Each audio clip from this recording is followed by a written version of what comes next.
Hey Boilermaker fans, welcome to this week's Technique of the Week. I'm head coach Scott Hinkel. On this week's episode of the Technique of the Week, I'm going to show you what to do when an opponent hits a low single. His shot's below your knee and a sprawl's not very effective. And again, we're going to stop his momentum, and not only are we going to try to defend him, but we're going to look to score big points on this. Wrestling my opponent, he's got a nice low single shot. He hits below the knee. Boom.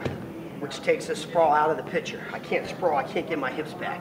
The first thing I want to do is make sure I got pressure on him. He's driving into me, I want to drive back into him. Okay? I don't want him to come up, I don't want him to go through the back, so I try to isolate where he's at. As he starts to resist, I'm going to drape my knee over his head. Okay, you got to look where my hips are, because if I do this, he's going to pop through and he's going to win this position. So again, he hits the shot heavy here, heavy here. He starts to move, heavy hips here. He goes to pop under, you can see where my cradle's starting to form. Okay, hands here, this hand drapes over the knee, okay, and it's locked. He still has a low single. Okay, how do I get to that? You gotta really work on this position, because I don't want to turn and kick, I don't want to jump over, I just want to get heavy on his head.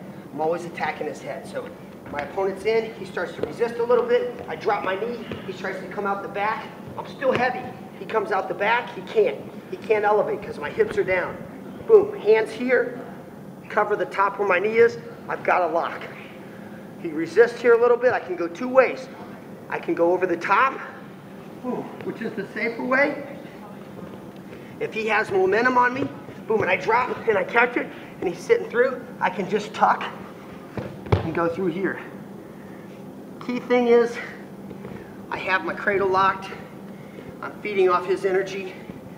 Again, it's a low single, not above the knee or up. He hits me low, boom, I attack, I don't give this up. I'm fine with this. He resists a little bit, I'm fighting him in here, he's trying to come out the back. I cover the head here. My knees turn, I've got his head trapped. He tries to pop out. If he tries to pop out, you got to readjust and get your hips in. So he goes to lift me up, I drop. Okay, I'm trapping his head. I come here, my hand drapes over the knee, and I lock it up. Ideally, from here, I like to take him straight over the top. My legs are already in a good position to drive. He can still hold on to it. I've got my points. If he's pushing back, I can tuck my head in and go the other way. Boom, he comes out the back. Boom, he's in here, he's working hard. He's working hard, I'm keeping him down. I'm looking for a thing. He pushes back, I just go and come over the top. So, again, stopping his momentum first, defending first, then looking for opportunities, getting his head close to his knee. That is my technique of the week, a defensive cradle from a low single shot.